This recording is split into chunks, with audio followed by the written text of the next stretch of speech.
소나기가 오겠습니다. 예상 강수량은 제주도와 남부 내륙에 5에서 60mm, 전북 북동 내륙의 많은 곳은 80mm 이상, 경기 내륙과 강원 남부 내륙, 충청 지역은 5에서 40mm입니다. KBS 1라디오 저녁 종합 뉴스를 마칩니다. 아나운서 남현종이었습니다.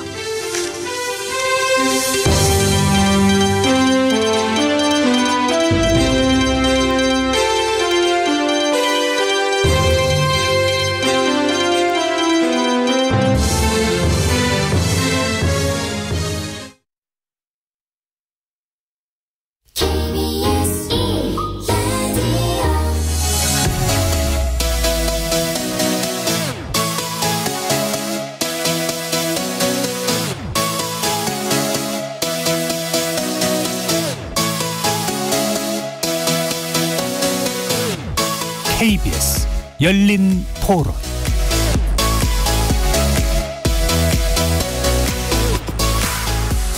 안녕하십니까. KBS 열린 토론 정준희입니다. 실업급여는 그 사람이 직업을 구할 수 있는 그 상황에서 최소한의 생계를 보장해주는 일정 부분을 받는 거잖아요. 너무 낭떠러지로 떨어지는 걸 살짝만 잡아주는 손이라고 생각하거든요. 근데 그걸 가지고 트집 잡는 건 말도 안 되는 거죠. 한정적으로만 몇 달만 지급되는 거잖아요. 그걸 믿고 취업을 안 하기에는 먹고 사는 게 그럴 수는 없는 거죠. 네, 전 잘 받았어요. 다음 직장을 구하기 전까지의 보탬이 되는 보완을 하는 게 좋다고 생각해요. 너무 남발되는 것 같긴 해서 일단 뭐가 마음에 안 들면 일단 그만두고 계속 타는 설에는 확실히 티가 날 테니까 그런 부분에 있어서는 검증을 하는 게 좋다고 생각하죠. 기간이나 뭐 그런 거는 좀 협의가 필요할 것 같아요. 그 실제로 취업 노력을 했는지를 정확하게 인사 담당자의 기록을 받아가지고 제출하도록, 실업자가 제출한 서류하고 기업체하고 크로스 체크해가지고 정확하게 맞을 경우에만 실업급여를 주도록 그렇게만 해도 좀 나을 것 같은데요. 여하튼 뭐 제일 큰 거는 일할 수 있는 기회를 많이 만들어줘요. 거리에서 만나본 시민들의 목소리 어떻게 들으셨습니까? 정부가 실업급여의 대대적 손질을 예고하면서 이를 둘러싼 논란이 큽니다. 실업급여의 최소 금액이 높고 지급 조건이 관대해서 수급자의 도덕적 해이를 조장한다는 게 정부 여당의 입장인데요. 하지만 고용 현장에서는 또 정반대의 얘기가 나옵니다. 우리나라의 수급 조건이 까다로운 데다가 이 혜택을 누리는 사람조차 한정돼 있어서 사회적 안전망으로서의 기능을 제대로 하지 못하고 있다는 주장인데요. 실업급여에 관련된 이 두 개의 시각은 제도의 개선 방향에 대해서도 서로 다른 접근법을 보이고 있습니다. 실업급여 제도를 둘러싼 논란의 본질은 무엇이고 어떤 방향으로 개선이 필요할지 오늘 네 분의 전문가와 함께 논의해보는 시간 갖겠습니다. KBS 열린 토론 지금부터 시작합니다. 살아있습니다. 토론이 살아있습니다. 살아있는 토론, KBS 열린 토론. 토론은 라디오가 진짜입니다. 진짜 토론, KBS 열린 토론. 오늘 토론 함께해 주실 네 분 전문가 소개해드립니다. 김성희 고려대 노동전문대학원 교수 나오셨습니다. 안녕하세요. 김종진 일하는 시민 연구소장 자리해 주셨습니다. 네, 안녕하세요. 박철성 한양대 금융경제학부 교수 나오셨습니다. 안녕하십니까. 윤동열 건국대 경영학과 교수 함께해 주셨습니다. 네, 안녕하세요. KBS 열린 토론 문자로 참여하실 분은 샵 9730으로 의견 남겨주십시오. 단문은 50원, 장문은 100원의 정보 용료가 붙습니다. KBS 1라디오의 모든 프로그램은 유튜브를 통해서도 함께하실 수 있습니다. 재난 관련 고지사항 먼저 알려드릴 텐데요. 오늘 전국적으로 폭염경보 및 폭염주의보가 발효되었습니다. 외출하실 때에는 가벼운 옷차림에 모자나 양산을 착용하고 물을 휴대해서 건강에 유의해 주시기 바랍니다. 두통이나 메스꺼움 등 증세가 있으시면 시원한 장소로 이동해 휴식을 취하여 주시기 바랍니다. 이상은 행정안전부에서 알린 내용을 청취자들께 전달했습니다. 자, 본격적인 토론 들어가 볼 텐데요. 정부가 실업급여에 대한 손질을 예고하고 있는데 그 내용은 실업급여가 본래 취지에 맞게 운용이 되고 있지 않다는 겁니다. 어떤 의견을 가지고 계신지, 제도 개선이 만약에 필요한 부분이 있다면 어떤 부분일지 의견을 먼저 들어보겠습니다. 자, 김성희 교수님부터. 예, 정부가 실업급여에 대해서 도덕적 해이 문제나 이런 그 최저임 하한액이 높다 이런 얘기를 중심으로 다루고 있는데 OECD가 지적한 핵심적인 사안은 이것이 아니고 그런 부분적인 문제로 합리적 조정의 대상일 뿐이고요. 포괄력이 너무 낮다. 그리고 지급기간이 짧다. 그래서 실업이라는 사회적 위험에 대비한 안전망으로서 충분한 기능을 못하고 있으니까 그 포괄력을 높이는 데 초점을 둬야 된다. 이것이 이제 우선적인 주문 사안이었습니다. 그래서 부분적인 문제를 침소봉대하는 할 것이 아니라 안전망으로서 제대로 기능하는지에 대한 반복수급이나 이런 문제가 생기는 것은 그만큼 고용구조가 불안정하기 때문에 자주 실업하는 사람이 많다라는 것인데 일부의 일탈 행위로만 그 문제를 몰아갈 것이 아니라 이런 문제가 왜 반복수급이나 실업급여를 받는 사람이 점점 늘어나고 있는지에 대한 불안정 고용구조의 문제를 천착하고 그러나 그조차도 포괄되지 못해서 실업급여 수급 자격이 아예 없는 사람이 경제활동 인구의 절반 가까이 되고 비정규직의 절반 가까이 된다라는 사실을 우선적으로 생각하면서 안전망에 제대로 된 기능을 갖추면서 합리적으로 해야 될 문제는 조정해 나가는 것. 그것이 바람직한 방향인데 부분적인 문제를 너무 중심에 놓고 있지 않느냐 생각이 듭니다. 아마도 이제 뒤에서 얘기할 OECD 보고서의 권고 사항을 중심으로 또 언급을 해주신 것 같은데 지적한 개선이 필요한 부분은 여러 가지인데 그중에 특정 부분 하한액이라고 하는데 관련된 부분만 반복적으로 과장해서 얘기하고 있는 거 아니냐라는 의견 주셨습니다. 윤덕열 교수님 말씀 주시죠. 네, 저는 지금 김성희 교수님 말씀하신 부분도 동의하는 부분이 있는데요. 사실은 본래 취지에 맞게 이게 운영되지 않고 있다는 문제점 때문에 그런 것 같습니다. 실질적으로 이제 실업급여 제도는 수급자의 노동시장 복귀를 좀 촉진하는 데 있지 않나 생각이 듭니다. 구직자가 좀 더 활발하게 구직활동을 할 수 있도록 해야 되는 것이고요. 또 이러한 방안을 마련하는 것이 정부의 역할이기도 하고 또 전체 사회의 역할이기도 합니다. 그래서 실제 근로 의욕을 좀 고취할 수 있고 또 실제 구직활동을 촉진하면서도 부정수급을 사전에 좀 예방하기 위한 방안 같은 경우에 마련이 필요하고요. 또 아시겠지만 최근에 이제 사업주 공모라든지 뭐 브로커 개입이라든지 그렇지 않으면 경우에 따라서 부정수급에 대한 이런 부분에 대해서 좀 특별 점검이나 기획 그런 부분들이 이렇게 강화되지도 않았었고 실질적으로 이 어떠한 부분에 있어서도 허위 형식적 구직활동에 대한 제재도 그렇게 구체적으로 제시한 적이 별로 없었습니다. 그래서 저는 이 실업급여가 좀 제도 개선이라는 측면을 봤을 때 전반적인 포괄적인 부분에 대해서는 나중에 장기적으로 또 점검이 필요하겠지만 실업한 상태에 있는 근로자들이 무엇보다도 근로자들의 생활 안정도 추구하면서 구직활동을 좀 잘할 수 있는 그렇게 개선이 됐으면 좋겠다는 것이 좋고요.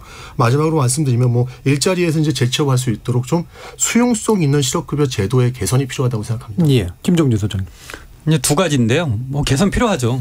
개선이 필요한데 정부가 번지수를 잘못한 것 같다라는 말씀을 드리는데 첫 번째는 모든 국가의 정책과 제도는 사각지대를 메꾸는 게 핵심 중에 하나죠. 그러니까 어떤 사람을 적용받고 있는데 받지 못한다. 대표적으로 지금 일을 하고 있는데 실업급여를 받지 못하는 분들이 65살 이상의 고령노동자들이 신규로 일하면 신규 사업자는 실업받아요. 우리 고령화 사회에 노인 일자리가 대단히 많은데 그리고 많은 분들이 아시지만 일주일에 15시간 미만의 초단시간 노동자들이 170만, 180만 명 가까이 되는데 생계를 목적으로 하지 않으면 또 여기도 실업급여를 받지 못하는 아예 사각지대에 있는 거죠. 그래서 1차적으로는 국가는 이 제도 개선은 사각지대를 메꾸는 게 가장 중요하다. 두 번째는 받고 적용받고 있는 사람들 중에 보장성이라고 그러잖아요.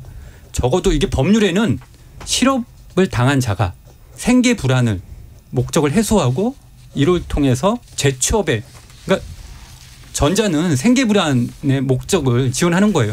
그러면 우리가 3-4달 정도 평균 받고 있는 게 적합한 실업급여 구직급여액이냐? 그렇지 않다는 거예요. 그래서 한국의 제도 개선은 두 가지다. 사각지대 메꾸고 보장성을 높여서 생계 불안정을 해소하고 재취업의 목적의 본연의 기능을 다해야 된다. 그런데 그렇지 못하기 때문에 이야기를 한 건데 정부는 뜬금없이 하한액을 낮추고 반복수급을 얘기를 하고 또 혹은 부정수급 등을 얘기하면서 전체적인 숫보다는 지역적인 얘기를 과잉, 과대 좀 하는 거 아니냐라는 지적을 받고 있는 거죠. 우선순위에서 차이가 좀 보이는 측면들이 계속 있습니다. 자, 박철성 교수님. 네, 그 여러분께서 이제 그 실업급여가 지금 이제 충분한 사람들에게 지급이 되지 않고 실업보험이 지금 제대로 그런 부분들을 커버를 못하고 있다고 하시는 부분에 저도 동의를 좀 하고요. 예. 근데 이제 커버리지를 넓히는 것도 이제 중요한 이슈이기는 한데 이제 현재 고용부에서 이제 얘기하고 있는 부분은 이제 실업급여의 하한액에 대한 부분이잖아요. 그래서 저는 이제 실업급여 하한액에 대한 부분은 손질을 좀 볼 때가 됐다라는 것에 이제 고용노동부와 이제 의견을 좀 같이 하는 입장인데요. 그 이유는 이제 실업급여가 이제 두 가지 목적이 있습니다. 말씀하셨지만은 근로자의 생활 안정하고 그다음에 구직활동 촉진 이 두 가지를 목적으로 한다라고 이제 법령에도 나와 있는데 사실 이 두 가지 목적이라는 게 사실 상충관계에 있거든요. 그러니까 생활 안정을 잘 해주면 해줄수록 사실 구직활동에 대한 노력이 저하될 수가 있고 그렇다고 또 생활 안정을 너무 안 해주면 아무 일자리나 일하면서 오히려 그 실업 이후에 생활이 불안정해지고 재취업한 일자리의 질도 떨어지는 여러 가지 그런 문제가 있습니다. 그래서 이 두 가지를 사실 균형을 이루고 이제 조화를 맞춰 나가는 것이 중요한데 이제 우리나라 같은 경우에는 이제 제가 보는 관점에서는 상당히 좀 생활 안정 부분에 그동안 중점을 두다 보니까 이제 균형이 좀 불균형이 상태에 왔다라고 생각을 합니다. 그래서 이제 특히 OECD나 이런 나라와 비교를 해보면 그 나라들도 똑같은 고민을 하고 있는데 그 나라들은 이제 실업급여 하한액이 우리나라보다 훨씬 낮거든요. 그러니까 그런 그 통계적 그런 차이나 이런 것들을 볼 때 이제 우리나라가 좀 하한액 같은 부분은 조정을 함으로써 구직 활동을 촉진하는 기능을 좀 높일 필요가 있다라는 것이 이제 제 의견입니다. 예. 네 분 의견 모아 보면 모든 문제를 다 같이 개선하면 제일 좋은 것 같고요. 예. 그 중에서 이제 어느 문제를 좀 더 우선시해서 개선해야 되는가에서 이제 차이가 생기는 그런 부분이 분명히 있는 것 같은데 그거를 하나하나 좀 이따 논의를 해보고요. 이번에서 이제 논란이 커지게 된 건 정부 여당이 실업급여 개편 논의를 위한 이제 정당성을 이제 강조하기 위해서 했던 발언인데 그 내용이 이제 대충 이렇습니다. 네, 실업급여라는 표현을 이제 쓰면 인터넷에서 많이 쓰던 표현인데 이거를 이제 너무 달달하게 이제 받아 먹는다라고 하는 그런 의미로 좀 사용을 했고요. 심지어는 이제 여성이나 청년들이 해외여행 가고 명품 선글라스 산다라고 하는 쪽으로 이제 얘기함으로써 이게 실업급여 개편 논의를 위한 정당성의 어떤 근거로서 적절한 발언이었느냐에 대한 평가는 좀 한번 해봤으면 좋겠습니다. 이분 윤동열 교수님 의견 주시죠. 사실 정당성을 하기 위해서 이 부분에 대한 것을 좀 일반화시키는 건 문제가 있었다고 봅니다. 예. 저도 그 자리에 있었지만 일단은 인터넷에 회자되고 있는 말을 박대출 정책위원장이 실업급여의 제도 개선 공청회에서 좀 달콤한 보너스라는 의미로 이 얘기를 언급하셨단 말이에요. 그리고 여성과 청년들이 실업급여를 받아서 해외여행을 가거나 뭐 명품 선글라스를 산다고 했는데 이 실업급여 수급자 중에서 극히 일부에 해당하는 분들이 이런 분들이 할까 말까에 대한 부분이었는데 사실 이 담당자 입장에서는 고용센터를 방문했을 때 그런 상담한 과정에서 언급한 사례 같은 경우를 이야기한 것으로 볼 수 있을 것 같습니다. 그래서 저는 이런 얘기가 됐을 때는 문제가 뭐냐면은 노동시장 이중구조에서 가장 큰 피해자가 될 수 있는 청년이라든지 여성들이 있습니다. 그들에게 한 번 더 상처를 줄 수 있는 그런 부분이 될 수 있을 것이고요. 또 이걸 어떻게 보면 이제 관련 내용에 대해서 계속 언급하게 된다는 것은 남자와 여자 그리고 뭐 청년과 중장년층에 대한 편가르기를 하는 그런 모습이라서 적절하게 생각하지 않고요. 아까 처음에 말씀하신 것 주신 것처럼 일반화할 수 없는 사례가 논쟁의 중심에 너무 오래 서 있다. 저는 그렇게 말씀드리고 싶습니다. 이게 이제 논쟁 구도를 좀 비틀어 버렸다는 거잖아요. 김종규 소장님. 이게 이제 어쨌든 여당의 정책을 총괄하는 정책위원장의 발언으로 이제 달콤한 실업급여라는 발언 그리고 일선 현장에서 실업급여를 담당하는 공무원 선생님 발언에서 청년 여성들이 선글라스가 이건 단순히 그러니까 저는 언론에서 비춰지는 단어도 문제가 있다고 생각해요. 돌출 행동 발언이었다. 혹은 해프닝이었다. 과연 제가 이제 사회학을 전공해서 잘 모르겠지만 이게 내재된 배태된 사실은 문제의식이 그냥 공청회에서 그냥 나온 거 아니냐라는 지적도 충분히 할 수 있을 것 같고요. 더 큰 문제는 세금으로 이 도덕적 해이 뭐 이런 시혜적 관점 이렇게 표현하기도 하는데 사실은 많은 분들이 아시지만 고용보험을 받은 사람이 실업급여를 하는데 이건 자기가 절반을 내는 거거든요. 그리고 우리나라 법령에 그걸 가지고 취업에 떨어져서 오늘 면접에 떨어져서 맥주 한잔 하든 그리고 이 스트레스를 너무 해소하기 싫어서 뭐 제주도 여행을 가든 그 다음에 다시 재취업을 할 수 있는 거거든요. 현재 기초생활수급 금액 지급이 아닌 이상 실업급여에는 어떤 권한을 얘기하지도 않아요. 그런데 이 공청회라는 국회에서 장소에서 사실은 하층적 무슨 시혜적 관점으로 이야기하는 것은 문제의식이 심각하고 정부가 오히려 장관님도 국회에서 뭐 아쉬운 부분이었다. 저는 이거는 정부 부처에서 과감히 이런 것을 사과할 필요가 있다 생각이 들고요. 요약하면 사실은 이런 발언들이 대단히 우리 노동자들을 보는 관점 그리고 실업급여를 수급 신청하러 가는 사람들이 그러면 우울하고 막 울면서 갈 수 없는 거잖아요. 그런 이제 태도나 예. 관점들이 대단히 잘못된 인식을 정부 인식 사이드 정책을 위반하는 사람들로 엿볼 수 있어서 국민들이 여기에 좀 공분했다고 봅니다. 예, 그러니까 뭐 당연히 이제 말에서 이제 부적절한 면도 있었지만 그게 이제 내재된 편견이 작동한 결과일 수도 있다. 물론 이건 짐작이시긴 합니다만 그렇게 얘기를 하신 거고 용처에 대해서는 사실은 이렇게 얘기하는 것 또한 부적절하다라고 보신 거고요. 자, 박철성 교수님. 네, 저도 이제 일단 기본적으로 이제 두 분의 말씀에 동의를 합니다. 뭐 실업급여를 받은 사람이 그것을 어떻게 사용하는지는 이제 그 사람이 결정할 문제지. 그게 뭐 정부가 나서서 이렇게 하면 되고 저렇게 하면 안 된다라고 얘기할 문제는 아니라고 보고요.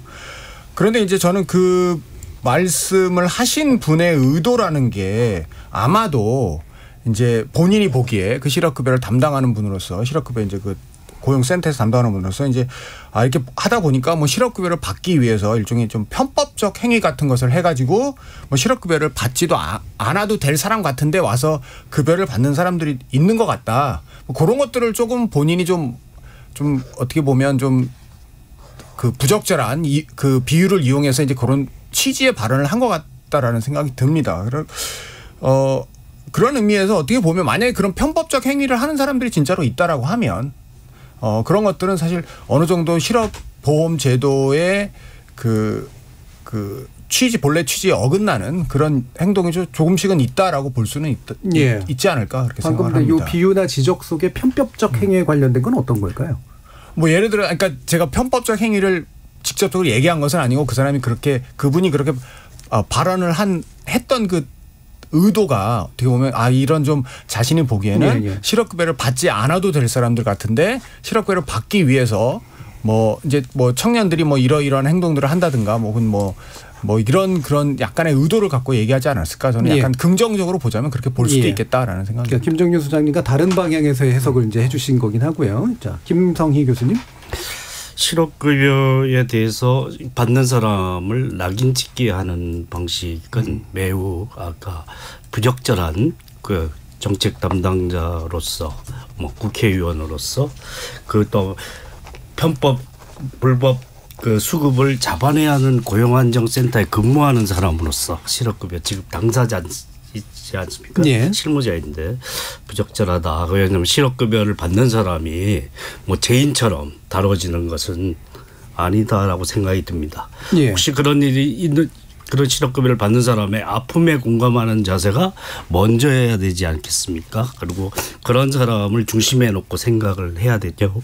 일탈 행위를 한 사람을 중심에 놓고 생각을 하면 낙인 찍기 방식이 등장할 수밖에 없다 이렇게 생각합니다. 예. 그래서 실업급여를 받는 그 처지에 대해서 기본적인 공감대 속에서 그 포괄적인 정책 전망이 나와야 되지. 실업급여 받는 사람을 사회적으로 매도하는 그런 일에 편승하는 일을 오히려 네.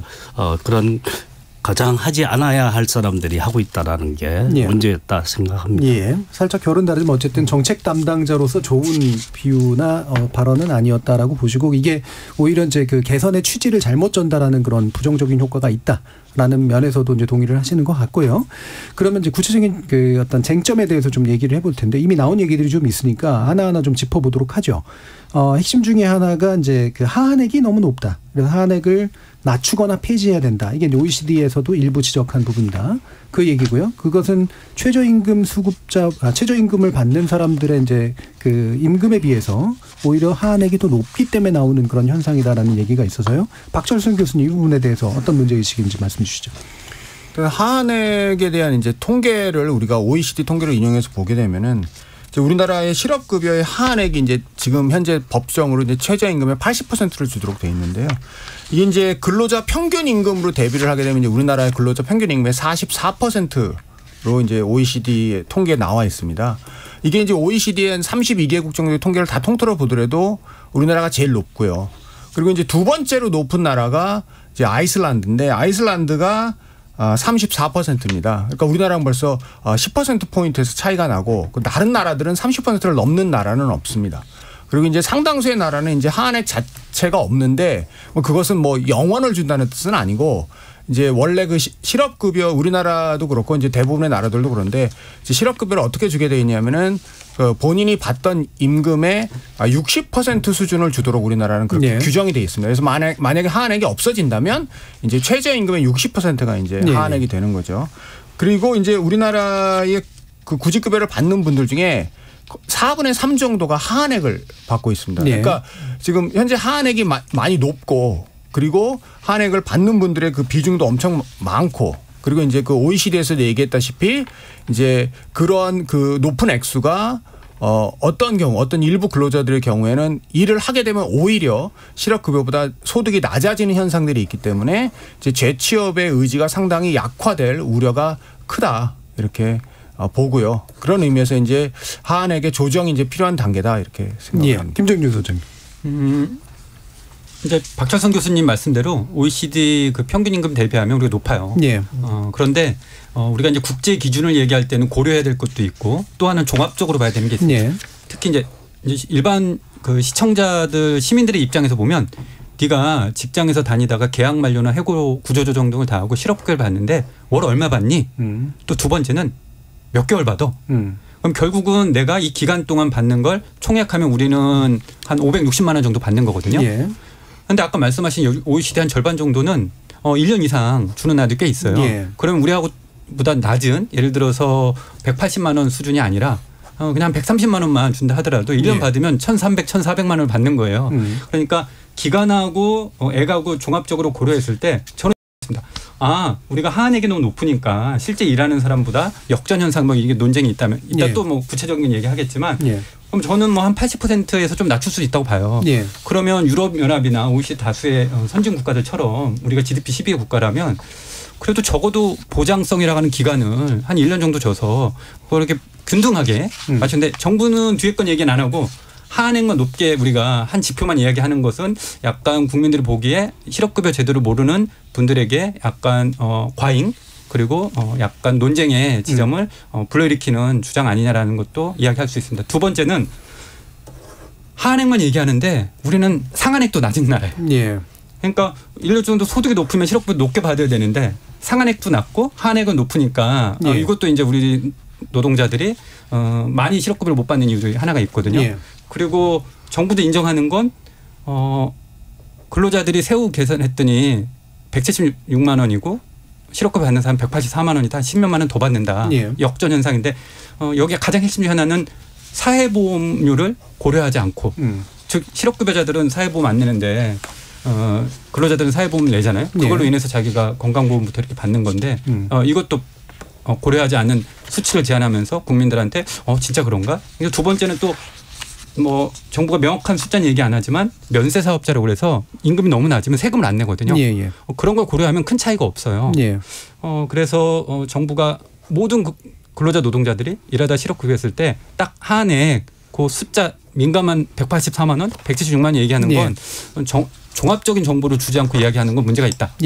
결국에는 이제 상한액 그리고 기간 하한액 그 하한액에서 이제 실제로 어느 정도까지의 이제 본봉이란 기존에 받던 임금하고 실질적인 차이가 얼마냐 이 부분까지 다 고려해야 되는데 한 가지만 얘기한다.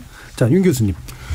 조금 전에 김종진 소장님 말씀에 동의를 하는데요. 이제 저는 조금 하나 짚고 넘어갈 게 있을 것 같아요. 실질적으로 저희가 볼 때 세후 소득을 비교할 때 특정 요건 달성 여부에 따라 지금 여부가 결정되는 이제 이런 각종 정부 지원금들을 포함을 시켜야 되는 것이 적절한 것인가에 대한 부분이거든요.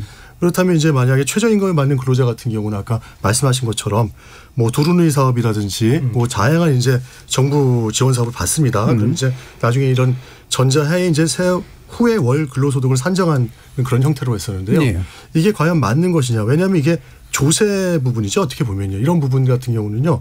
실질적으로 이제 사회보험료 부담만으로 구직급여액이 이제 세후소득보다 높은 이런 역전 현상이 발생하는 것이 아니라 이 부분도 어떻게 정부로서는 이제 부담을 하고 있는 거라고 볼 수가 있거든요. 근데 저는 요 비용에 대한 것들을 그렇게 막 따지고 싶진 않아요, 사실은요.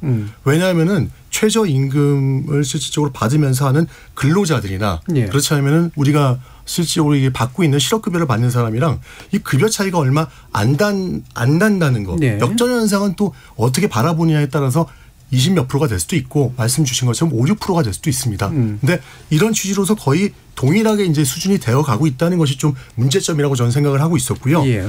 그리고 최근 들어서는 이런 부분에 대한 이슈들 때문에 반복 수급이 좀 많이 늘어나고 있는 경향들도 있고 경우에 따라서는 이제 실제 뭐 이 수급자의 문제뿐만이 아니라 기업이라든지 그렇지 않으면 이제 관련 기관과 결탁을 해서 카르텔을 형성하는 경우도 좀 있거든요. 이게 많다고 볼 수는 없지만 이런 현상들이 벌어지고 있다는 것. 그러니까 부정적인 시그널을 줄 수도 있기 때문에 이런 부분에 대한 것들은 제한도 필요하다 이렇게 말씀드리고 싶습니다. 카르텔이라고 하는 말씀은 받도록 도와주는. 그렇죠. 그러니까 자발적인 실업이나 이런 것들까지 포함해서 거기에서도 그러니까 맞습니다. 그러니까 회사에서 봤을 땐 저희가 뭐 권고사직을 이제 수급자 입장에서 부탁할 수도 있는 것이고 저도 20여 년 전에 한번 권고사직을 제가 부탁을 했었거든요.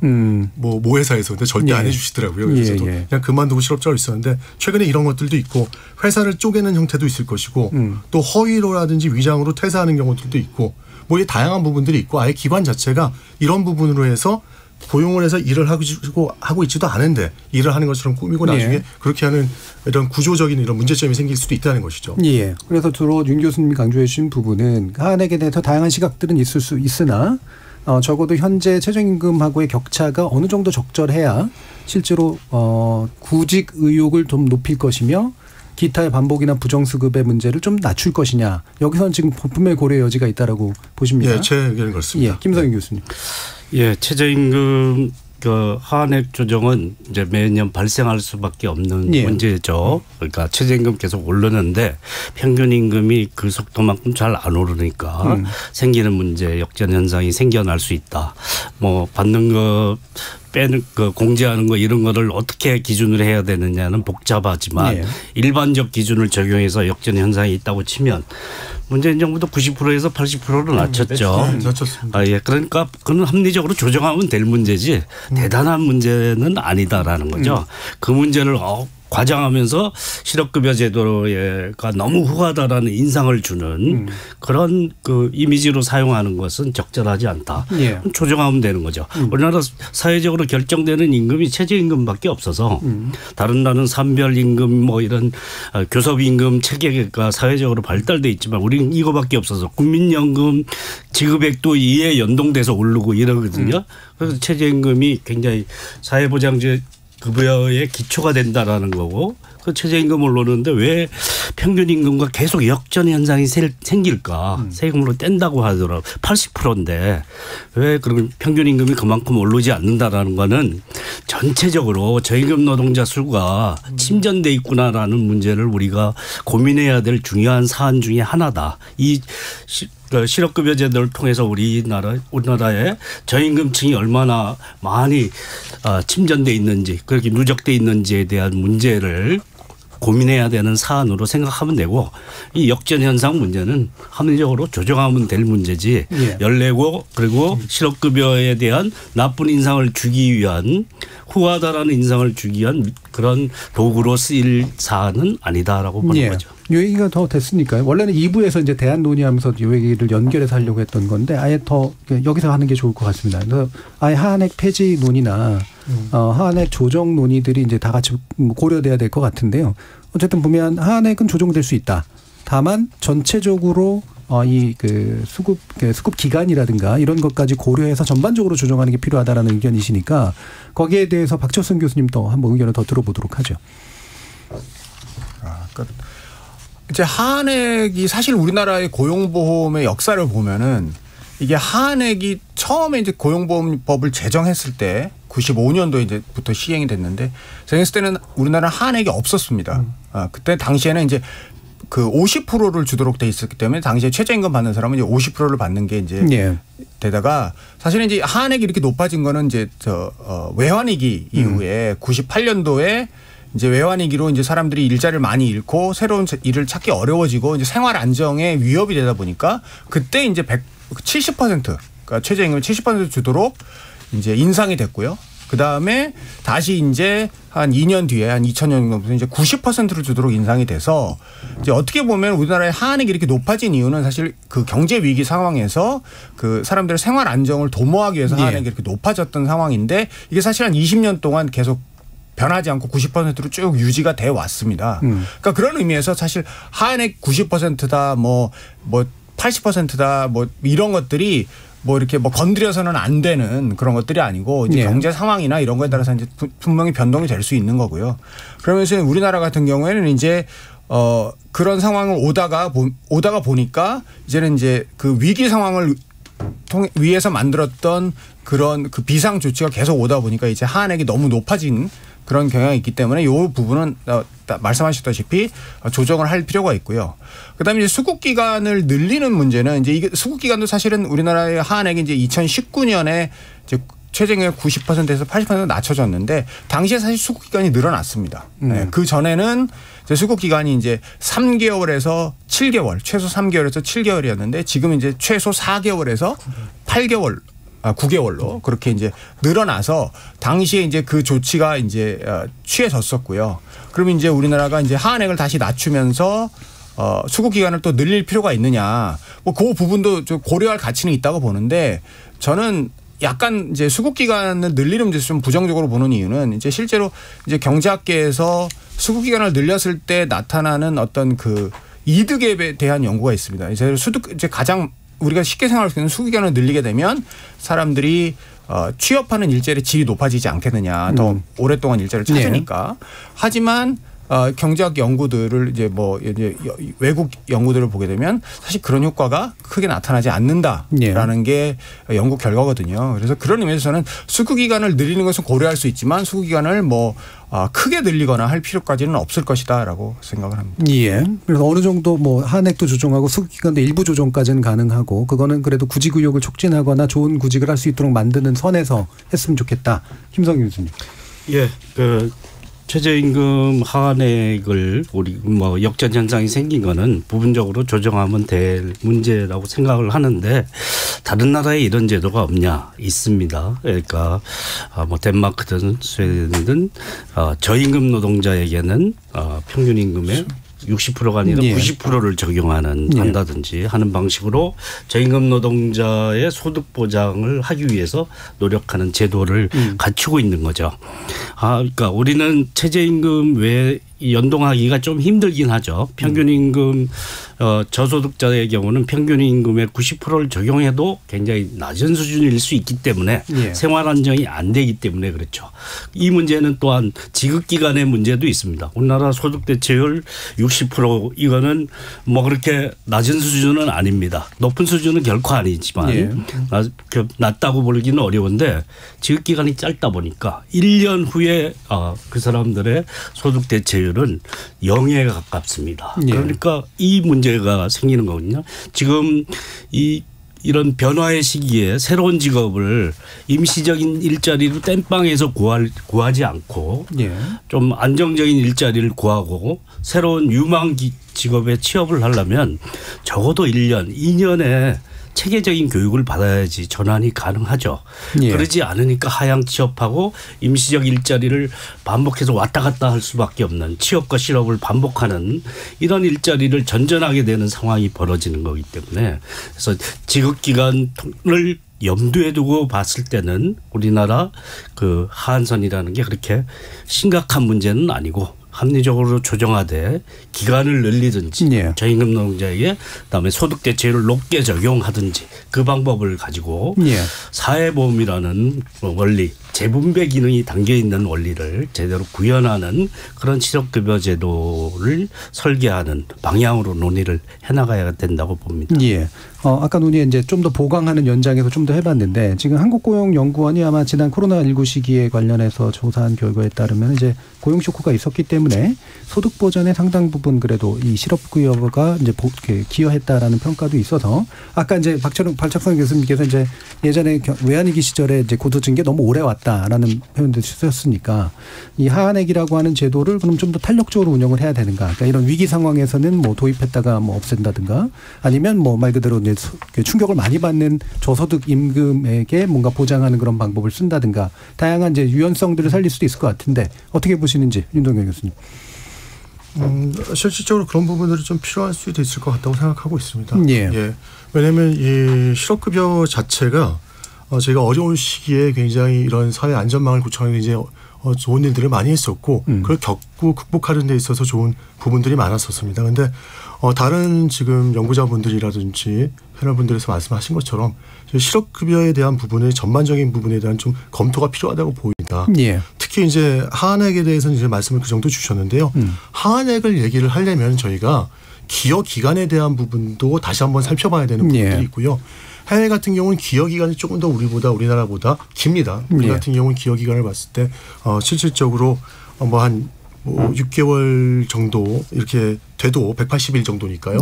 실질적으로 받을 수 있도록 돼 있는 것이죠. 18개월 중에서 180일을 근로를 하게 되면 받을 수 있게 돼 있으니까 한 7개월 정도가 될 겁니다. 여러 가지 이제 그 기간을 빼게 되면 그렇지만 나중에 이제 어려움을 겪었을 때 그 받는 비용이라든지 이런 부분들에 대한 것들이 우리가 흔히 얘기하고 있는 최저 생계비라든지 이런 부분에도 못 미치는 경우들이 좀 있거든요. 그러면 저는 이제 생각하는 부분이 나중에 뭐 같이 논의할 수도 있는 부분이겠지만 이 관련된 실업급여를 받는 부분들에 있어서 과연 이런 실업급여를 받는 분들의 우리가 좀 분석을 제대로 하고 있는 것인가에 대한 생각이 필요하다는 것이죠.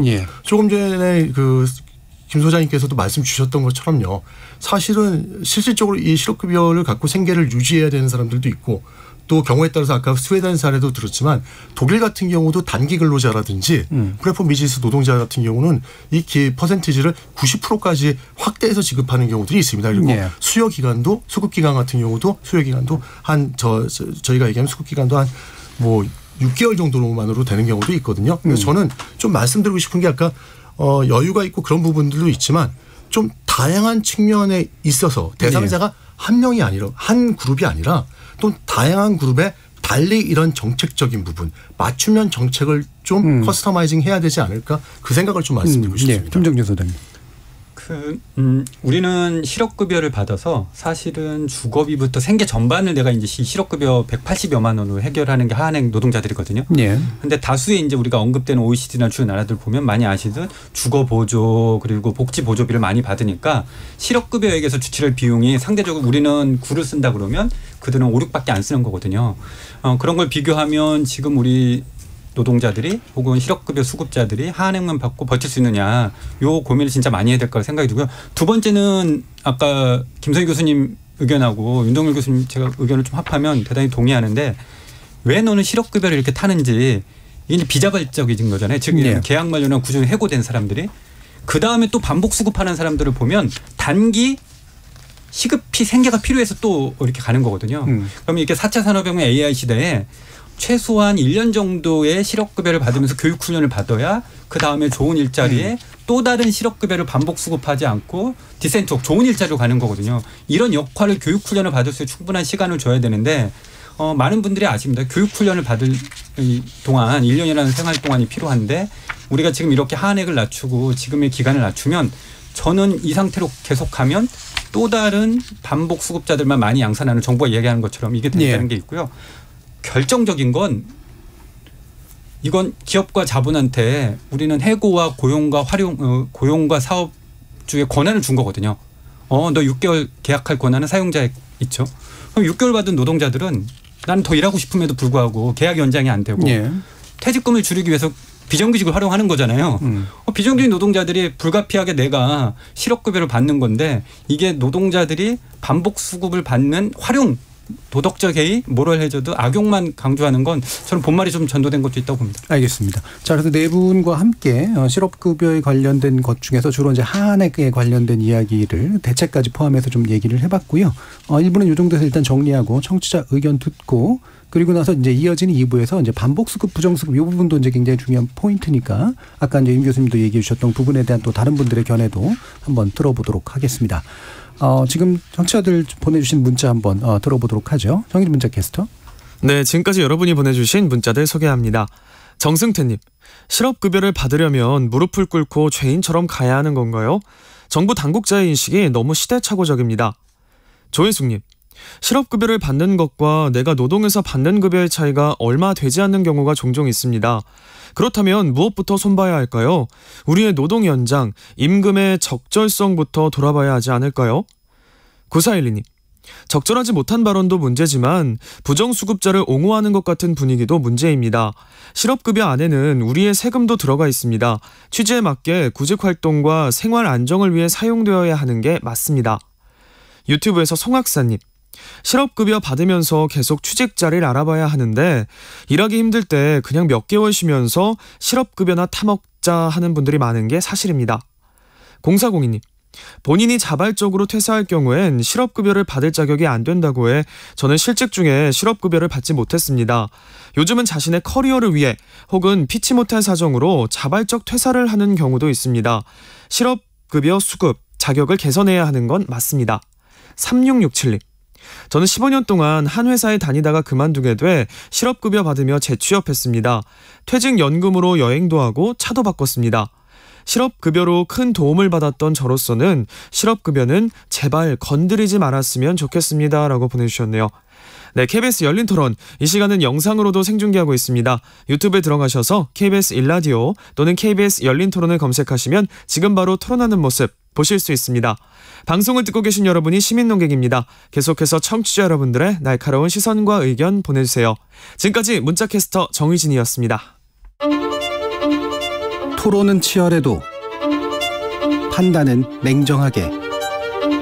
복잡한 세상을 바꾸는 첫걸음은 의외로 단순할지도 모릅니다. 평일 저녁 7시 20분 당신을 바꾸는 질문. KBS 열린 토론 정준희입니다. KBS 열린 토론 실업급여 제도 개편을 둘러싼 논란에 대해서 얘기 나누고 있는데요. 김종진 일하는 시민연구소장, 박철성 한양대 금융경제학부 교수, 윤동열 건국대 경영학과 교수, 그리고 김성희 고려대 노동전문대학원 교수 이렇게 네 분과 함께 하고 있습니다. 자, 그래서 1부, 2부 연결해가지고 할 이야기가 바로 이제 반복수급, 부정수급, 그리고 아까 청취자 의견에도 나왔습니다만, 자발적 실업자에게도 이제는 좀 필요한 거 아니냐라고 하는 것. 이 부분도 또 견해가 되게 크게 갈릴 수가 있어서요. 일단 김성희 소장님, 교수님 말씀 주시죠. 부정수급의 핵심적인 제도적 문제가 생기는 대목이 자발적인 실업에 대해서 실업급여를 지급하지 않는 것 때문에 생깁니다.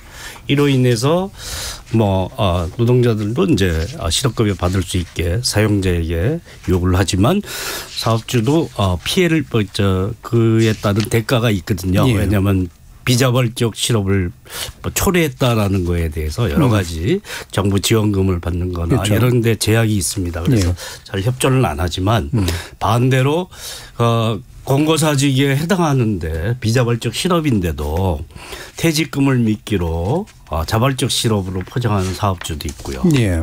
그러니까 부정수급의 문제가 있지만 이런 실업급여를 타는 데 있어서 애로사항이 노동자에게 발생하는 경우도 있다라는 겁니다. 예. 이런 문제를 다 같이 봐야 된다라는 거고 그 제도적 맹점에 가장 중요한 문제가 비자발적 실업에게만 지급한다라는 특이한 제도를 우리가 오랫동안 유지하고 있기 때문에 생기는 문제다. 그래서 그러니까 아무 직업이나 빨리 일자리를 찾는 거를 급선무로 여기는 제도적 설계 틀에 있기 때문에 생긴 그런 제한성이다라고 봅니다. 그래서 부정수급의 공모하는 경우나 이런 거에 대해서 뭐 문재인 정부 때도 처벌은 강화했습니다. 환수 조치도 환수액도 부정수급액에서 2배로 늘렸거든요. 네. 그걸 뭐 3배로 늘린다 뭐 이런 걸 제한한다는데 그거는 사실 큰 차이가 없는 문제고요. 그래서 처벌 조건도 뭐 부정수급의 경우 1년 이하 1,000만 원 이하에서 2년 이하 2천만 원 이하로 또 공모할 경우에는 조직적으로 공모할 가능성도 굉장히 있는 거거든요. 네. 그런 문제에 대해서 5년 이하 5천만 원 이하로 처벌은 강화했습니다.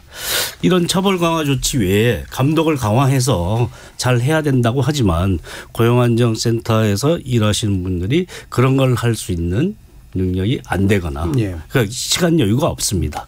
근로감독관들이 지금 뭐 할 업무의 대상으로 잡기에도 너무나 해야 될 일이 많기 때문에 감독 강화라는 처방을 내지도 못하고 제도 강화는 이미 했는데 이걸 훨씬 더 세게 한다고 해서 다 나아지지 않는다는 거죠.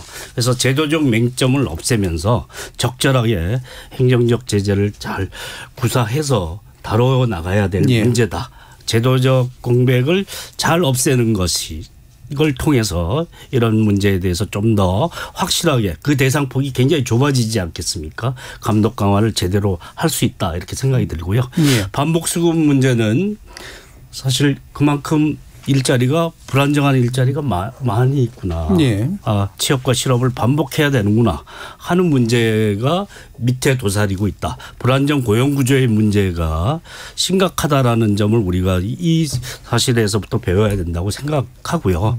조직적인 반복 수급은 그거는 이제 공모에 해당하니까 엄벌해야 될 대상이라고 생각하고요.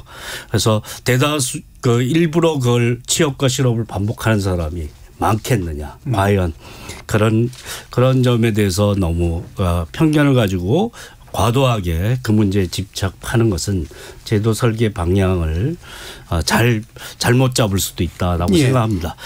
가장 문제는 불안정한 취업 구조에 있구나라는 문제에 대해서 착목하고 이 반복 수급을 하는 사람들이 가진 고용의 문제에 대해서 어떻게 대책을 세울까도 같이 실업급여의 문제만이 아니라 고용구조의 틀에서 좀 고용정책의 대상 영역으로 잡아서 잘 해결해야 될 과제로 삼아야 된다고 봅니다.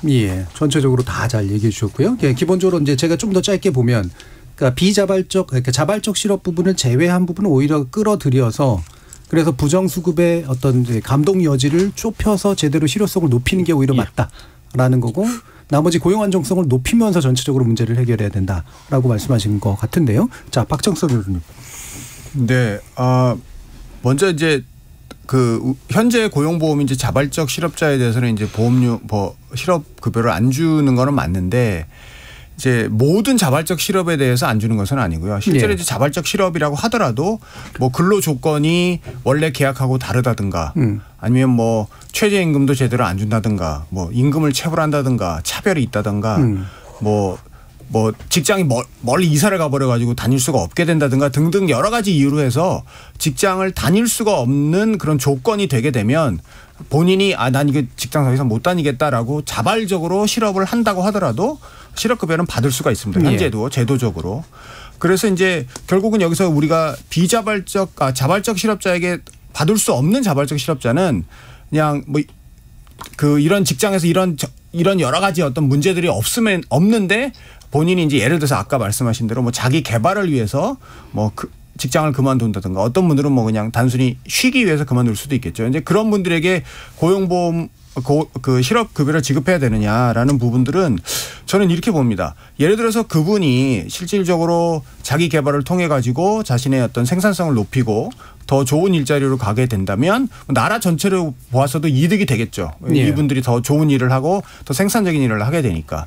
그럼 그런 면에서는 뭐 그것들을 지원할 필요가 있다라는 면에는 동의를 할 수 있는데 이제 문제는 뭐가 되냐면은 실질적으로 그 국가나 행정 당국에서 자발적으로 실업을 하는 사람이 과연 이런 개발을 위해서 실업을 하는 것인지 아니면 그 실업급여를 받고 뭐 쉬기 위해서 하는 것인지 이런 것들을 구별할 수가 없거든요. 그분들을 일일이 쫓아다니지 않는 이상.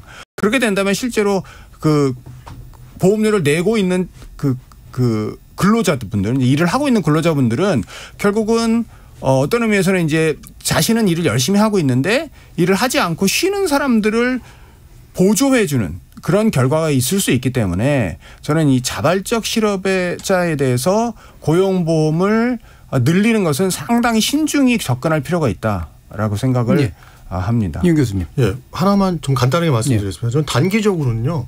부정수급이라든지 하한액 조정이 필요하다고 생각하고 있습니다. 그런데 이제 장기적인 측면에 봤을 때는요. 다른 OECD 국가들처럼 실질적으로 이제 직장 및 직무를 전환하기 위한 사람들도 분명히 있을 수 있다는 것이죠. 그럼 이 자발적인 실업자에 대한 포함을 할 것인지 안 할 것인지에 대해서는 우리가 여기서 정할 수 있는 게 아니라 당연히 그렇겠죠. 그렇지만 좀 검토는 필요하다고 생각합니다.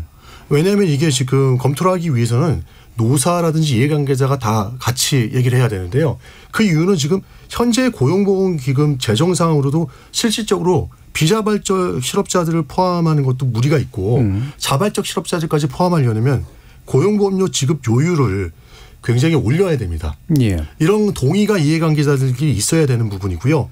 또 실질적으로 사업자 규모에 따라서 우리가 고용 안정이라든지 직업 능력 개발 사업 같은 요율 차이도 있는데 이런 부분에 대한 것도 차이를 둘 것인가에 대한 고민도 또 해야 되는 것이죠. 사실 실업급여 같은 0.9% 갖고는 이런 부분에 자발적 실업까지 다 커버할 수가 없다는 것이죠. 그래서 좀 현실적인 부분을 한번 짚고 넘어가고 싶어서 말씀을 드렸습니다. 그러니까 재정 기반을 더 넓히는 방식으로 그렇죠. 뭔가 같이 고려하지 않으면 이 문제는 당위만으로 해결하기는 어렵다. 김종률 소장님. 이제 세 가지인데 부정수급, 반복수급, 자발적 실업 이 요건이 이건데요. 저는 이제 부정수급 문제는 요 논의에서 사실 정부가 좀 뭐 과하게 얘기할 필요도 없는 것 같아요. 명분들 법률을 위반한 거고 그게 뭐 카르텔이든 악성이든 서로 담합했던 그건 그것들을 법률에 맞게 처리하면 될 문제라 생각이 들거든요. 그런데 이게 이제 본말이 전도된 것처럼 하는 건 조금 그런 것 같고 이제 반복수급 문제는 사실은 그만큼 우리나라 이제 비정규직 800만 명이 정규직인 일자리를 갖지 못해서 일어나는 노동시장 환경을 기본적으로 좀 이해하고 정부도 이야기할 필요 있는 것 같아요. 그리고 사용자들이 퇴직금을 주지 않거나 쪼개기 계약하는 이런 문제가 기본적으로 환경이 안 좋은 일자리에 있는 것 같고요. 근데 요건 있습니다. 같은 사업장에 뭐 3년 이내에 뭐 대여섯 번, 뭐 정부도 그렇죠. 뭐 24번 뭐 이런 얘기도 하고 그래서 그런 것들은 원인 분석을 해서 거기에 맞는 대책을 해야 되는데 이제 그것도 정부가 명확하지는 않은 것 같고요. 그래서 하면 될 것 같고 자발적 실업급여는 이제 OECD 국가 중에 OECD 국가 중에 한 3분의 1에서 절반 정도 조금 안 되는 나라를 제외하고는 자발적 실업급여를 주고 있습니다. 근데 대만 조건이 지금 유예기간이라고 해서요. 오늘 회사 나갔다고 해서 내일부터 주는 게 아니라 대기 기간이라고 해서 어떤 나라는 한 달 후부터 너 2달까지는 그래도 버틸 수 있을 것 같아. 2달 후에 이렇게 나라별로 유형이 있거든요. 그래서 한 절반 정도가 조금 안 되는 나라가 자발적 실업급여를 주고 있다. 그래서 그런 흐름에서 우리가 어떻게 판단할지 논의가 조금 더 필요할 것 같고요. 그런데 우리가 좀 아까 박철성 교수님처럼 좀 부담된다 재정이나 그러면 저는 이 자발적 실업급여자들 중에 가장 많은 사람이 청년들입니다. 학교를 졸업하고 딱 갔는데 이 직장은 내 직장이 아닌 것 같아. 혹은 직장 분위기가 안 좋아서. 그래서 이제 10명 중에 한 6, 7명이 청년이거든요. 그래서 우리나라 특성이 있어서 저는 청년에 한해서 생애 1회 한 번 그리고 실업급여에 감액을 해서 그런 것들은 이제 중장기적으로 검토할 필요가 있고요. 반복 수급 문제 정도를 우리가 어떻게 해소할 것인지 그러면 고용의 질을 높여서 좋은 일자리를 많이 창출하는 문제가 있고 정부도 지금 내놨잖아요. 5년 이내에 3회 이상자가 몇만 명이 되는데 어떻게 할지 이 문제는 재정적 고려를 통해서 재정의 플러스 알파 방식을 해서 우리가 해소할 것인지 아니면 정부 안대로 감액 하향선을 낮춰서 할 것인지 이 논의를 하면 되는데 사실은 이 숫자가 2018년에서 2022년 3년 사이에 확 증가했거든요. 코로나 시기에 2만 5천 명에서 3만 명이 증가한 거예요. 우리 반복수급자가. 그러니까 2018년 이전으로 가면 한 3만 명이 빠져야 되거든요. 그러니까 코로나 효과가 최근 3년 동안 우리 사회에 실업급여를 버텨줬다. 낭떠러져 있는 사람들을. 그래서 이건 코로나 시기 이전 통계를 좀 빼고 시기와 비교해서 정부가 합리적인 안을 내놔야 되는데 무조건 지금 10만 명 확 증가해서 반복수급의 문제니 실업급여 하한을 폐지한다든가 이런 방식으로만 부정적 방식으로만 설계 로드맵을 하는 건 조금 정부가 바람직하지 않은 안인 것 같습니다. 그래서 그 얘기를 받아서 이 부분을 이제 좀 더 지적을 해봤으면 좋겠는데요. 이 반복수급이 일어나고 또 재취업률이 떨어지는 이유가 들어갈 직장, 제대로 된 직장이 별로 없어서 이제 생긴 문제인지 아니면 이런 실업급여의 수급 구조가 좀 잘못됐기 때문에 재취업의 의욕을 잘 안 하고 노동 의욕을 상실시켜서 이제 그런 건지 이 부분이 굉장히 중요한 문제 같아서 먼저 윤 교수님 이 부분 의견 주실 수 있을까요? 사실은 아까 김종진 소장님하고 좀 의견이 이건 괴를 다 하는데요. 노동시장 이중 구조를 여기서 크게 다루지 않기 때문에 사실 그 얘기를 안 꺼내려고 했었어요. 근데 거의 취업 초년차들 청년들 같은 경우는요. 단기직이 노동자들이 많고요. 실질적으로 임금 같은 경우도 최저임금 수준을 받고 있는 경우들이 많습니다. 또 최근에 들어가고는 경기가 안 좋아지고 뭐 러시아 우크라이나 전쟁 여러 가지 여파들이 있는데요. 이런 부분에 영향을 받아서 그런지 몰라도 실적으로 우리가 찾고 있는 뭐 대기업의 양질의 일자리 같은 경우 많이 줄어든 상황이라고 볼 수가 있습니다. 그러다 보니까 청년 구직자들의 눈높이와 그리고 실제 중소기업은 지금 구인난을 겪고 있거든요. 이런 격차가 계속 발생하고 있다고 볼 수 있을 것 같습니다. 그래서 그런 부분 또 아까 코로나로 인해서 여러 가지 부분에 대한 부분을 한번 제외하고 전 좀 얘기를 하고 싶었습니다. 왜냐하면은 이전에는 이 저희가 이제 재취업률 같은 경우가 2013년 같은 경우는 33% 정도까지 나왔던 걸로 알고 있습니다. 그런데 지금은 도리어 이 기간이 조금 늘어나고 이런 부분에 있어서 28%까지 줄었거든요. 그런데 이 영향력이 무조건 이 우리가 흔히 얘기하면 실업급여의 영향만을 받은 거라고는 할 수 없습니다. 다른 여러 가지 뭐 관련된 사항들 아까 말씀드렸던 사항으로 영향을 받았는데 그래도 어느 정도는 이 부분에 대한 영향을 받았다고 볼 수가 있는 것이었고요. 아까 김종진 소장님하고 같이 괴를 다 했던 게 뭐냐 하면은 실질적으로 5년간 3회 이상 반복 수급을 받은 사람이 지금 10만 명이 넘어가고 있습니다. 근데 이 부분에서 반복 수급 받을 수 있죠. 말씀하신 것처럼 계약직이기 때문에 1년마다 단위에 가거나 2년마다 단위에 가니까 받는 거에 대해서 문제가 없습니다. 근데 그런 분들이 아니라 동일 업종, 동일 사업장에서 반복 수급을 뭐 19에서 24회까지 하는 분들도 계시거든요. 이런 부분에 대한 것들은 사실 반복 수급을 받지 못하도록 하거나 왜냐하면 이게 중요한 이슈가 뭐냐면 이 반복 수급을 제대로 제재하지 않으면요. 실제 취약계층이라든지 정말 필요한 곳에다가 이런 부분에 대한 지원을 할 수 있는 혜택을 할 수 있는 부분에 대한 것들을 저희가 재정을 제대로 쓸 수 없는 부분이 있다는 거죠. 그래서 저는 이걸 좀 분리해서 좀 하고 싶어하는 생각은 있습니다. 그런 종류의 반복 수급 분명히 문제가 있어 보이는데 제재할 방안은 아직까지는 마땅치 없습니다. 않다는 거죠. 법적으로 문제가 없으니까. 박철수 교수. 그 반복 수급이 이제 늘어나는 원인이 무엇인지는 사실은 뭐 여러 지적이 있었는데 코로나 영향도 있고 하다 보니까 사실 이거 알기는 어렵고요. 이제 저는 뭐 반복 수급 자체가 문제인 거는 맞는데 과도한 반복 수급 자체가 문제인 것은 맞는데 반복 수급만을 우리가 포커스를 하기보다는 사실 반복 수급이 발생하는 이유는 어떻게 보면은 이제 여러 번 얘기했습니다마는 하한액이 너무 높다 보니까 기본적으로 이제 일을 하지 않거나 비슷하다면 일을 하지 않는 방향으로 자꾸 가려고 하는 성향이 있기 때문에 반복 수급이 늘어날 수가 있거든요. 그러니까 하한액의 조정이 합리적으로 일어난다면 저는 반복 수급의 단순히 그 실업급여를 이용하기 위한 반복 수급의 문제는 상당히 줄어들 것이라고 봅니다. 그래서 그리고 이제 또 반복 수급에 대해서 너무 심각하게 받아들이게 되면은 여러 말씀하셨는데 이제 취업의 취약계층 같은 경우에는 이런 것 때문에 상당히 부작용이 있을 수 있기 때문에 저는 하한액의 조정을 먼저 하고 그리고 반복 수급의 문제는 좀 그거보다는 우선순위를 좀 뒤로 두는 게 맞다 이렇게 생각을 합니다. 김정진 소장님. 이제 반복 수급자가 이제 정부가 이제 반복 수급의 개월이라든가 고용 형태나 사업장 규모 뭐 여러 데이터를 사실은 외부에 공개하지 않아서 저희가 이제 명확하게 이야기할 수는 없지만 그냥 일반적 노동시장의 통계를 보면 사실은 공공부문에 있어서는 정규직 전환을 회피하기 위해서 9개월 미만 계약을 합니다. 그리고 매년 이제 이야기하면 예를 들어서 A 지자체에 5년 동안 5번 계속 계약할 수 있는 거예요. 같은 사업장에. 그리고 민간 사업장에도 지금 이제 3개월, 6개월 미만의 단기 계약이 많고요. 그러니까 결국은 이제 반복 수급의 문제는 근로자의 책임을 물 것이냐, 사용자가 비용이나 탄력적 고용을 할 것이냐. 이건 사실은 명확하게 할 수 없다. 그래서 정부가 특정 극단적인 예외값을 제외하고 일반적인 상황을 볼 때 이 반복 수급에 대한 문제를 어떻게 할 것인지 논의를 하게 된다 그러면 사실은 노동시장 문제가 더 크다. 그리고 이 문제를 해결하기 위해서는 뭐 앞에도 말씀드렸지만 OECD 보고서 이야기도 하거든요. 그 하한액 얘기도 하지만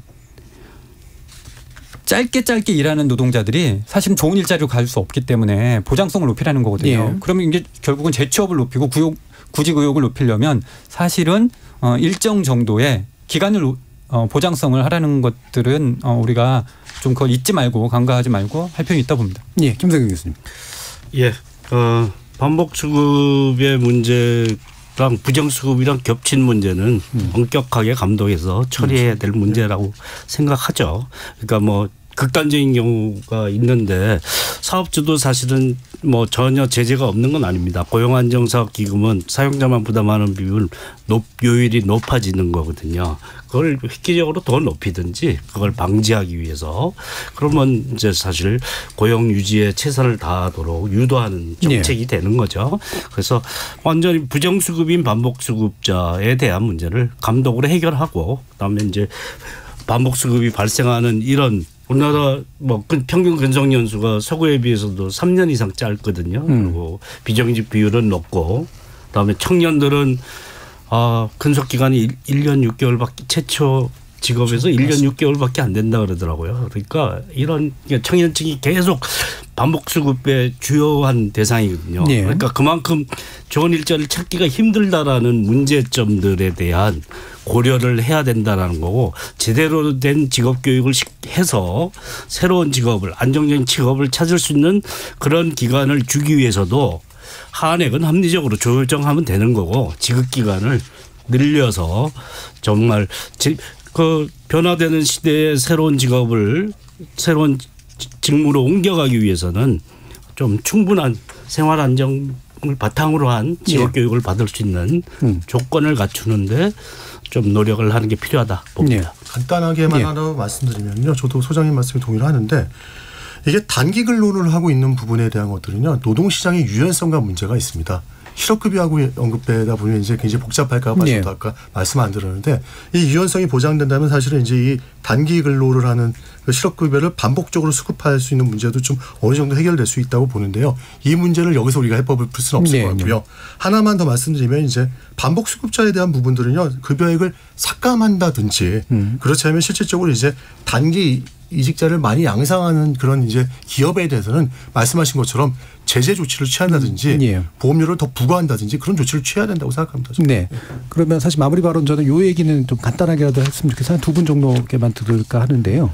아까 이제 윤 교수님도 얘기해 주셨습니다만 이제 고용보험에 기여하는 기간 내지 최소 근무 기간 이런 것들이 좀 더 늘어야 되는 거 아니냐. 우리는 좀 너무 짧아서 이게 이제 재정에 미치는 영향도 좀 일부 있고 좀 반복해서 이제 자꾸 이제 잘라서 일을 하는 그런 식의 경향들을 남기는 거 아니냐라는 견해에 대해서 일단 김종진 소장님 말씀 먼저 주시겠어요. 네, 지금 이제 보험료를 납입하는 기간 이제 최소 6개월 우리가 이제 그 해야 되는 요건들이 있는데 이건 뭐 1, 2개월 뭐 저는 더 늘릴 수 있다고 봐요. 예전에 있던 걸 좀 낮추긴 했는데 이제 그러기 위해서는 앞에서 얘기했던 최소한 1년 정도의 실업급여를 받을 수 있는 기간의 확대 이게 좀 필요할 것 같고 이러기 위해서는 이제 또 문제 제기되거나 고려될 게 이제 재정의 문제잖아요. 네. 그렇게 해서 우리가 이제 근로자하고 사용자가 0.9 내 급여에서 이번 달에 0.9씩 내는데 이게 최근에 이제 조금 오른 거긴 해요. 그렇다고 해도 OECD 비해서는 절반 이하여서 이제 독일이 이제 똑같이 1.3 내거든요.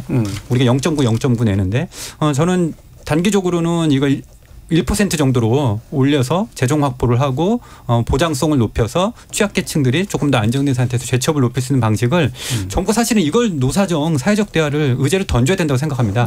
지역적으로 수급기간이나 하한액 이런 것만 할 게 아니라 종합적인 안을 사회적 타협 안으로 할 필요는 있다고 봅니다. 예, 이 부분 혹시 박 교수님 의견 주실 수 있을까요?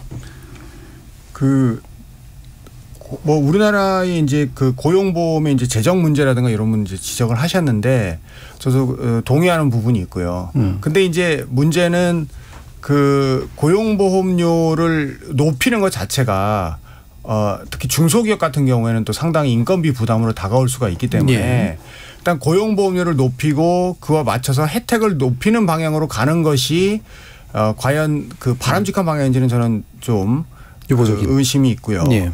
지금같이 이제 하한액을 조정함으로써 한액을 조정하게 되면 저는 이제 뭐 반복 수급의 문제라든가 부정 수급의 문제가 상당히 줄어들 거라고 생각을 합니다. 왜냐하면 그럴 유인이 약해지기 때문에 그렇게 되면 저는 고용보험료를 지금 상황에서 너무 높이지 않는 방향에서도 그 고용보험의 재정 상태를 또 더 건전하게 유지할 수 있고 또 이제 현재 그 노동시장이나 이런 상황이 지금 나쁘지 않거든요. 우리나라 이제 실업률도 상당히 지금 내려갔고 고용률도 올라가는 상태여서 저는 이제 지금 상황에서 뭐 이제 굳이 그 고용보험료를 높이거나 할 것을 좀 고려할 단계는 아니다라고 그렇게. 예, 우선순위 측면에서는 이제 지금은 아닌 것 같다라는 그런 생각이 있으신가 보네요. 자, 그러면 이제 네 분의 견해가 뭐 일부 차이들은 있긴 합니다만 모아보면 만약에 다 할 수 있으면 고용보험의 재정 확충을 위해서 기간도 좀 늘리고 기여 기간도 좀 늘리고 기여율도 좀 늘리고 포괄 범위는 좀 더 넓히고 수급 기간은 좀 더 약간 넓히되 하한액은 살짝 조정하고 그다음에 그 저임금 노동자나 이런 부분에 나름대로 대책 만들고 부정수급이나 반복수급은 기타 이제 영역에서 제대로 이제 처벌하면 된다. 이렇게 패키지로 묶이면 해결이 가능하죠. 다 해결할 수 있다. 예. 근데 이제 이게 왜 안 되는가? 이제 사실 이 부분에서 또 나름대로 강조해주고 싶으신 부분이 있을 테니까 어쨌든 이제 정책은 또 우선순위도 중요하고 시기도 중요하기 때문에 어떤 부분을 제일 좀 시급하고 중요한 문제라고 보시는지 마지막으로 한 1분 정도 남짓 한번 들어보도록 하겠습니다. 김성희 교수님부터. 예, 재정 문제가 있지만 코로나 특수 상황 적자 문제는 코로나 특수 상황에서 늘어난 비용 때문에 생긴 문제거든요. 그러니까 그걸 예년 기준으로 판단을 잘 해야 된다라고 보는 거고요. 예. 그리고 이런 폭이 넓어지면 이제 대상폭이 보험료도 더 들어오지만 사실 불안정한 노동자 사각지대 많이 하니까 사실 지급액도 더 늘어날 가능성이 높습니다. 정부의 재정 기여도가 굉장히 낮은 편이거든요. 우리나라. 재정 기여와 함께 노사가 같이 올리는 것 그리고 불안정한 고용을 유발하는 문제에 대해서는 제재 조치를 보험료를 올리는 방식으로 그런 기업에 대해서 재정 문제를 해결하면서 우리나라는 빨리 지급기간 짧게 해서 빨리 직업 찾아라 아무 직업이나 찾으라고 하는 거거든요. 그런 제도의 설계에서 좀 바꾸자. 변화된 시대에 맞게 변화하는 직무에 새로운 직업을 찾을 수 있는 여건을 갖출 수 있는 지급기간 확대 그다음에 너무 좁은 대상폭 이 대상폭을 확대하는 것에 중점을 두면서 나머지는 합리적 조정의 영역으로 남겨놓으면 된다라고 봅니다. 윤동현 교수님.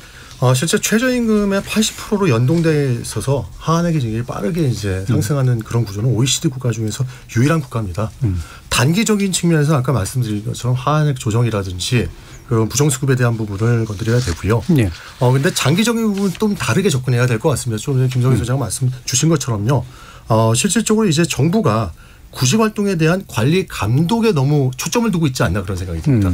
그런 부분보다는 취업하고 경력 연계 컨설턴트 역할을 좀 고용센터에서 해야 되지 않을까 생각이 듭니다. 그렇게 되면은 OECD도 저번에 뭐 계속 이제 보고서마다 얘기 드리는 게 적극적인 구직이나 고용 지원 조치를 좀 장려할 필요가 있다고 강조해 왔습니다. 그래서 고용 서비스의 질을 좀 개편을 하고 재편을 하면서 이제 질적인 수준을 높이고 어떻게 보면 이제 스웨덴처럼 좀 구직 활동에 대한 소홀한 그 실업급여 수급자에 대한 제재도 강화하지만 장기적으로는 이들이 경력 개발을 해서 실질적으로 경력 시스템에 이렇게 안착할 수 있도록 지원해 주는 게 좋지 않을까 생각합니다. 단기적으로는 하한액 조정 그리고 장기적으로는 고용 컨설팅 역할을 더 정부가 적극적으로 해주는 것이 가장 중요하지 않나. 자, 박철성 교수님.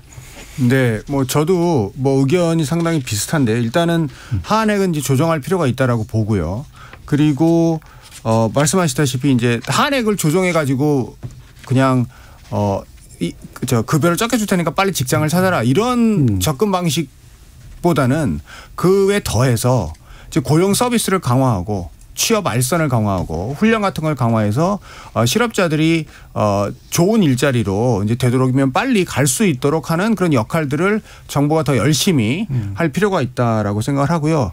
또 하나는 이제 그 외에도 우리나라의 이제 고용보험의 혜택을 받지 못하고 있는 그래서 이제 주당 15시간 미만을 일하고 있는 근로자라든가 뭐 고령 근로자라든가 혹은 뭐 일부 이제 그 플랫폼 근로자라든가 뭐 특수형태 근로 종사자 등 이런 부분 그런 근로자들도 이제 고용보험 안으로 끌어들이는 노력들도 이제 계속해 가야 된다라고 생각을 하고요. 그래서 이제 그렇게 된다면 우리나라의 이제 고용보험이 상당히 재정적으로도 건전해지고 그리고 이제 그 생활 안정과 그 취업 촉진이라는 역할들을 할 수 있지 않을까 그렇게 기대를 합니다. 김정진 소장님. 이제 실업급여, 구직급여는 사회적 안전망 중에 하나잖아요. 사회적 보호를 하기 위해서. 그런데 시장의 원리가 너무 압도하면 노동자들의 삶이 궁핍할 수 있기 때문에 국가가 안전판으로서 가장 낭떠러지 밑바닥에 있는 노동자들에게 줄 수 있는 제도 중에 하나라고 봅니다. 그래서 이 취지가 무엇인지 좀 곱씹을 필요가 있고요. 최근에 정부가 우리가 국민들이 많이 익숙한 단어이긴 한데요. 전국민 고용보험을 하면서 앞에서 말씀하셨지만 사각지대 플랫폼 노동자 프리랜서까지 확대하는 논의에서 이 논의는 사실은 크게 진전 없이 감액 혹은 하한액 이 논의를 정부가 너무 부각시키는 건 우리 사회 발전에 그렇게 맞는지 한번 우리가 반성적 성찰로 곱씹어볼 필요가 있다고 봅니다. 예. 자, 오늘 KBS 열린 토론은 실업급여를 둘러싼 논란에 대해서 살펴봤는데요. 오늘 함께해 주신 박철성 한양대 금융경제학부 교수, 윤동열 건국대 경영학과 교수, 김성희 고려대 노동전문대학원 교수, 그리고 김종진 일하는 시민연구소장 네 분 모두 수고하셨습니다. 감사합니다.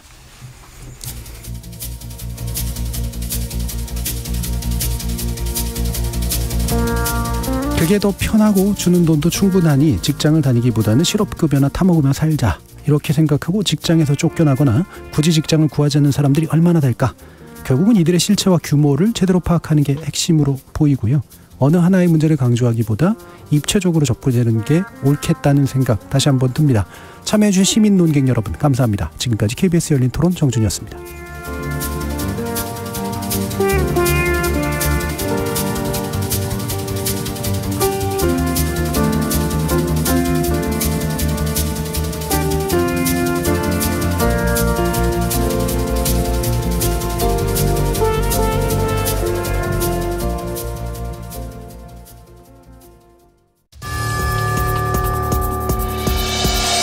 해마다 여름철이면 장마와 태풍, 집중호우 등으로 많은 피해가 발생합니다.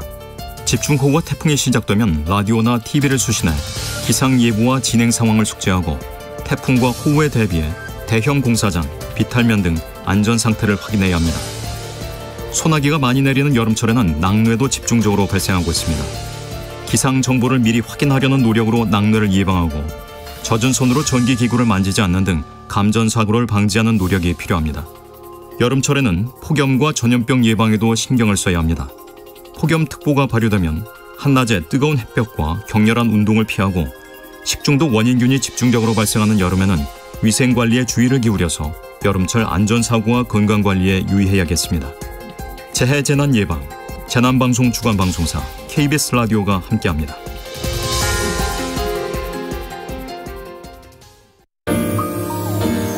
대한민국 중심 채널